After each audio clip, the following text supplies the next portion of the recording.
Way back in 2007, 2008, when I started working with cyclists and triathletes on strength training, the kettlebell quickly became one of my go-to and really favorite pieces of exercise equipment for a number of reasons.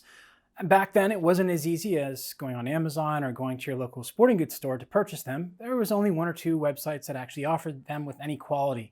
There were lots of plastic cheap ones. But that's aside from the point. Really, what I want to talk about today is the kettlebell swing and why this is such an integral exercise for cyclists to be able to master. Now, this is one exercise that correlates extremely well with the type of strength that you actually need to become a better cyclist, and that is a pulsing athlete.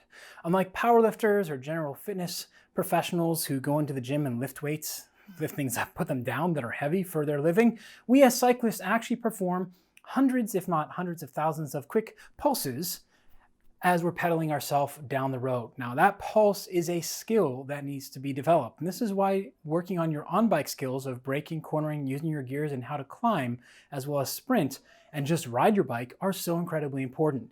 Refining the ability to create a pulse and control it is at the heart of becoming a much better cyclist. The kettlebell swing, when done properly, is exactly that. Now let's take a look at how to properly do it. We're going to stick with the proper way. We're not going to show the deviations because we can go on for a very long period of time. Now the important part for this exercise is going to start with the setup. For many cyclists, putting the kettlebell between the feet is going to be common, where you pick it up and then you start swinging it this way. Now, the beginning is the most important thing. How you begin, the joint position is going to dictate muscle function. So if you set up improperly, you're going to have a much harder time of getting what you need out of this exercise. So we weren't going to talk about how not to do it, but that one is important. Now, the first thing we're going to do is we're going to find a comfortable position for our feet where we're able to hinge back and keep space in between our legs. So for me, it's going to be just a little bit wider than shoulder width, and I can come back without lifting my toes off the floor and keep a nice hinge position. Now, the first thing we're going to do is we're going to practice a nice hinge position. We're going to take our thumb and forefinger, creating an L on the right hand and a reverse L on the other, and we're just going to slide that crotch of our hands down our thighs. And we're just going to come back and forth. This is essentially the kettlebell swing motion, is going through. The weight is evenly distributed on my feet. I'm not rocking forward onto the toes, and I'm not rocking back onto the heels. Now from here, to check and see if we have the kettlebell in a correct starting position, I'm simply going to hinge down, bend my knees just a little bit further, and reach for the kettlebell. Now you'll notice from here, I can keep my back fairly straight. Now let's move on to the white background so you can see a little bit better. We're going to do a hinge a little bit further, and I can come straight. You'll notice I'm keeping my back straight. A little bit too far. There we go. Now, the starting position of the kettlebell is actually going to be angled back at about 30 to 40 degrees. This is important as we want to be able to immediately control the kettlebell to come back and then be able to pulse, pushing from the hips and the hamstrings, pulse up, staying nice and relaxed with our arms acting as gentle hooks up to chin height, where we're going to pulse again with the lats and the abs to reverse the direction and then bring the kettlebell down. Now, as the kettlebell comes down, we want to pretend at hip level there's a switch. And as soon as we get to hip level, we're hitting that switch. Our hips are coming back. Our chest stays straight. Our eyes stay forward and neutral, not looking straight ahead. And then we're going to repeat again. Pulse from the glutes and hamstrings, coming up.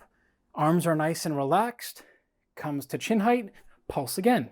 The kettlebell is going to return, hit that switch right here. I did it automatically, and come back. Pulse, coming back up again. Pulse, pulse, pulse. It is very much a skill. Let's take a look at what that would look like with a kettlebell.